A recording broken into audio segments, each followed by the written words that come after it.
এখানে সবাই আমাকে হিংসে করে, ভালোবাসা মিশ্রিত হিংসা। বলে, ছেলেমেয়েরা আপনাকে এত ভালোবাসে, এত তাদের সাথে থাকতে বলে, আর আপনি এখানে আশ্রমে পড়ে আছেন। আমি হাসি।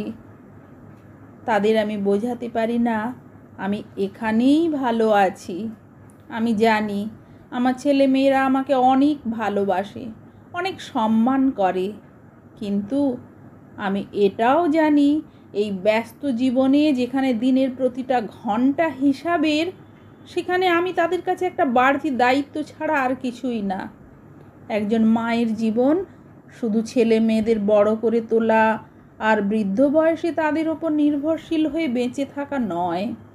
বড় হওয়ার সাথে সাথে সন্তানদের নিজের জগৎ তৈরি হয়, নিজের পরিবার তৈরি হয়, তাদের ঘিরেই চলে জীবনের আবর্তন।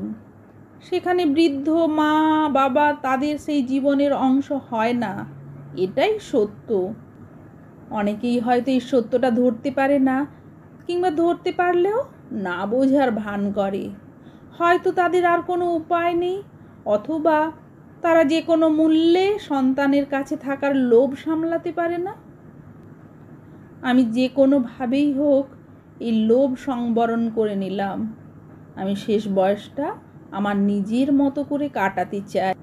এরপর থেকেই আছি আমার ঠিকানায়। হ্যাঁ, এখন এটাই আমার ঠিকানা। আমি নিজে এই ঠিকানা বেছে নিয়েছি, একটু নিজেকে নিজের মতো করে বাঁচার জন্য। আমি বৃদ্ধাশ্রমে আছি আজ প্রায় 5 বছর হতে চলল। ভালোই লাগে এখানে, নিজের মতো করে থাকা যায়। মন চাইলে বই পড়ি, না হলে গান শুনি। কখনো কখনো এখানকার অন্যান্য বাসিন্দাদের সাথে গল্প করি। আমার ভালো লাগে, আমি ভালোই আছি। আমার 2 ছেলে 1 মেয়ে। বড় ছেলে সুজয় পেশায় ডাক্তার, সপরিবারে অস্ট্রেলিয়ায় থাকে। সুজন, আমার ছোট ছেলেটা, দেশেই থাকে, পৈতৃক ব্যবসা দেখাশোনা করে। আমার মেয়ে ব্যাংকে চাকরি করে, ছুটির দিনে আসে আমাকে দেখতে। কোনো সপ্তাহে আসতে না পারলে রান্না করে পাঠিয়ে দেয়, একটু বেশি করেই পাঠায়, যাতে করে অন্যদেরও একটু সেই খাবার দিতে পারি। আমি অনামিকা চৌধুরী।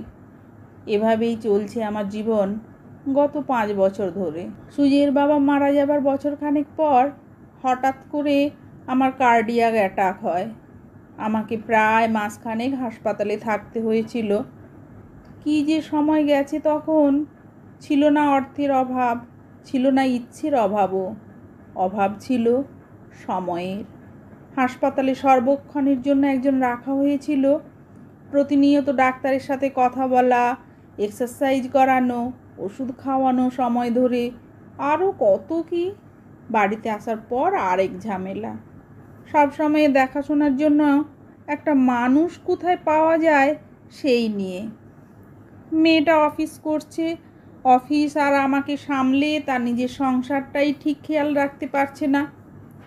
একদিন শুনলাম জামাই বলছে, মা তো তোমার একার নয়, তোমার ভাইদেরও তো কিছু দায়িত্ব আছে। খুব স্বাভাবিকভাবেই কিন্তু কথাগুলো এসে যায়, তাই আমি সহজভাবেই নিলাম। এর মধ্যে শুনি ছোট বৌমা ছোট ছেলের সাথে খুব চিৎকার চেঁচামেচি করছে, নাতির রেজাল্ট খুব খারাপ হয়েছে, অসুস্থ আমাকে দেখতে আত্মীয় স্বজনের আনাগোনা বেড়ে গিয়েছিল, আবার আমাকেও একটু বাড়তি যত্ন করতে হয়েছে। তাই এই কদিন বাবা মা কেউই আর ছেলের পড়াশোনা দেখার সুযোগ পায়নি। এই ঘরে বাচ্চা মানুষ হবে না, কারণ এখানে পড়াশোনার কোনো পরিবেশই নেই। সারাদিন লেগেই আছে লোকজন, রান্না বান্না, এসবের মধ্যে বাচ্চা মানুষ হয়?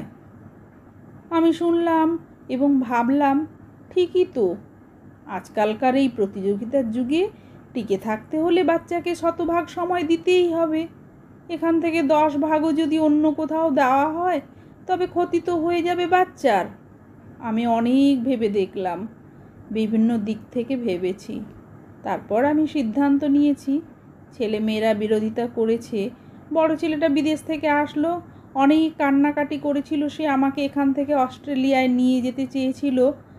মেয়েটা অনুরোধ করেছিল যেন তার সাথে গিয়ে থাকি, কিন্তু আমি সবাইকে না করে দিয়েছি। আমি আমার সিদ্ধান্তে অটল থেকেছি। তাহলে মা, তুমি আমাদের ভালোবাসো না, আমাদের আপন মনে করো না, তাই আমাদের কারুর সাথে থাকতে চাও না? ছোট ছেলে কাতর কণ্ঠে জিজ্ঞেস করলো। তার চোখে জল। ভালোবাসি রে পাগল, অনেক ভালোবাসি।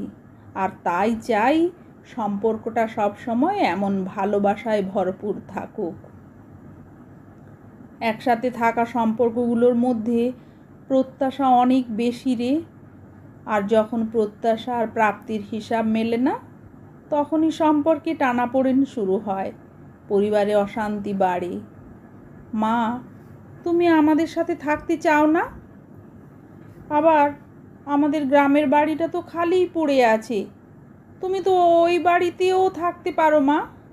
বড় ছেলেটা বলল, সেই তো বাড়ি সংসার দায়িত্ব অনেক তো করলাম, এবার একটু নিজের মতো থাকি, তোদেরও আমাকে নিয়ে টেনশন করতে হবে না, আমারও একা বাড়িতে মরে পড়ে থাকার ভয় থাকলো না। তুমি যাবেই বুঝতে পেরেছি। ঠিক আছে মা, বাধা দেব না। আর একটাই অনুরোধ, তোমার খরচটা আমাদের দিতে দিও মা। বেশ তো, দিবি, মুচকি হেসে জবাব দিলাম। এর পরের কাজগুলো খুব দ্রুতই গুছিয়ে নিলাম। টাকা পয়সা সম্পদের যথাযথ বিলি বন্টন করলাম। আমার অংশের সম্পত্তিটুকু নিজের কাছেই রেখেছি। নিজের মতো ব্যবস্থা করব বলে এ সম্পদ থেকে সমাজের বয়স্কদের জন্য কিছু করার ইচ্ছে আছে।